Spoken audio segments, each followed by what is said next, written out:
ఆత్మశక్తి అంటే ఏ, ప్రాథమిక మనసు అంటే బిని చదివి చేసే 7 పనులు తెలుసుకుందాం. నవజాత శిశువుకు సి అంటే అహం అంటే నేను, నాది, నాకు, నన్ను అనే భావన ఉండదు. జ్ఞాపకాల పుస్తకం డిలో బాహ్య ప్రపంచపు సమాచారము, కోరికలు రాయబడి ఉండవు.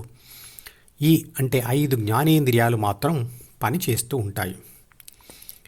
ఈ దశలో ఏబి అంటే ప్రాథమిక మనసును చదివిన ఆత్మశక్తి, ఎఫ్ అంటే ప్రపంచము నుండి, ఈ అంటే జ్ఞానేంద్రియాల ద్వారా డి యొక్క తెర మీదకి వచ్చిన 5 రకాల సమాచారాన్ని సి అంటే అహంభావన లేకుండా అంటే నిర్లిప్తంగా గమనిస్తుంది. నవజాత శిశువు యొక్క చూపు అలానే ఉంటుంది కదా. నిరంతర సమాచార అనుభవాల మీద ఇష్టం కలగడమే డి అనేది జన్మించడం. నాకు ఆ అనుభవం మరోసారి కావాలి అనుకోవడమే సి అంటే అహం జన్మించడం. సి మరియు డి అభివృద్ధి చెందిన తర్వాత ఏబి ప్రాపంచిక ఆత్మగా మారి అంటే సిని కలిసి ప్రాపంచిక ఆత్మగా మారి డిలోకి వచ్చే వాటిలో నుండి కోరుకున్న దాని మీద ధ్యాస పెడుతుంది. అలా ఎన్నుకోవడం బిలోని 3 బాధ్యతలు మరియు 6 గుణాల తీవ్రత మీద ఆధారపడి ఉంటుంది. ఆ ఎన్నుకున్న విషయం యొక్క సమాచారం మాత్రమే డిలో భద్రపరచబడుతుంది. ఏబీసీ ఒకసారికి ఒకదాని మీద మాత్రమే సంపూర్ణ ధ్యాస పెట్టగలదు. ఉదాహరణకు కళ్ళ ద్వారా డిలోనికి వచ్చే దృశ్యంలో 10 మందితో కూడిన ఒక గుంపు ఉంటే ప్రాపంచిక ఆత్మ ఆ గుంపులోని కోరుకున్న మనిషి మీద మాత్రమే ధ్యాస పెట్టి ఆ సమాచారం రిసీవ్ చేసుకుంటుంది. ఇదే పద్ధతిలో మిగతా జ్ఞానేంద్రియాల ద్వారా వచ్చే విషయాలను సెలెక్ట్ చేసుకుంటుంది. ధ్యాస పెట్టడం లేదా ఫోకస్ చేయడం అనేది ఏబీసీ చేసే 7 పనులలో మొదటి పని. గాఢ నిద్రలో తప్ప ఇతర సమయాల్లో ఏదో ఒక దాని మీద ధ్యాస పెట్టకుండా ఉండలేదు. డిలోని గత ఆలోచనల మీదన లేదా జ్ఞానేంద్రియాల ద్వారా వస్తున్న ప్రస్తుత బాహ్య ప్రపంచ సమాచారం మీద లేదా ధ్యానంలో హృదయం మీద ధ్యాస పెడుతుంది. ఇక ఏబీసీ యొక్క రెండవ పని ధ్యాస పెట్టిన దానిని అనుభవించడం. అనుభవాన్ని పొందేది ప్రాపంచిక ఆత్మ మాత్రమే, శరీరం లేదా ద్వితీయ మనసు కాదు. తాను పొందిన అనుభవాల నుండి సమాచారాన్ని గ్రహించడం మూడవ పని. ఏబీసీ ధ్యాస పెట్టి అనుభవించి గ్రహించిన సమాచారంను విశ్లేషించడం 4వ పని. ఆ విశ్లేషణ శక్తియే బుద్ధి. దీనిని వాడుక భాషలో ఆలోచించడం అంటారు. జ్ఞాపకం తెచ్చుకోవడం అంటే డిలోని సమాచారాన్ని చదవడం, అది వేరు, ఆలోచించడం వేరు.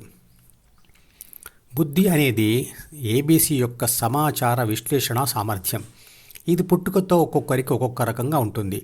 తర్వాత పరిస్థితులతో తాత్కాలికంగా మారుతూ ఉంటుంది. కానీ ధ్యాన చిట్ట చివరి దశలో అది పూర్తిగా తగ్గిపోతుంది. ఉదాహరణకు గమ్యం చేరుకోవడానికి 4 దారులు ఉన్నాయని ఆ దారుల గురించి ఒక వ్యక్తికి చెప్తే అప్పుడు అతను ఆ చెప్పిన సమాచారం ఆధారంగా ఏ దారిలో వెళ్తే త్వరగా సులభంగా గమ్యం చేరుకోవచ్చు అనే విశ్లేషణ మొదలు పెడతాడు. ఒక్కొక్కరు ఒక్కో రకమైన సూచనతో ముందుకు రావచ్చు. ఆ సూచన తయారు చేసుకోవడానికి వాళ్లకు ఉన్నటువంటి డిలోని విషయ సమాచారంను తమ బుద్ధి సామర్థ్యంతో మధించి ఒక ముగింపు లేదా సారాంశం లేదా ఒక సూచన తయారు చేస్తారు. ఆ సూచననే డిలో రాసుకుంటారు. ఇలా రాయడమే ఏబీసీ యొక్క 5వ పని. రాసుకున్న దానిని అవసరమైనప్పుడు తీసి ఈ అంటే కర్మేంద్రియాల ద్వారా అంటే చేతులు కాళ్ళతో ఆచరణలో పెట్టడం 6వ పని. ఒకే రకమైన సమాచారం మళ్ళీ మళ్ళీ వస్తుంటే అదే సూచన లేదా కోరికను వాడుతూ అదే పనిని చేస్తారు, అదే ఉద్వేగాన్ని పొందుతారు. ప్రపంచము నుండి డిలోకి వచ్చే సమాచారం, కోరికలను చదువుతూ వాటిని చాలాసార్లు ఆచరిస్తూ వాటికి అలవాటు పడిపోవడం 7వ పని.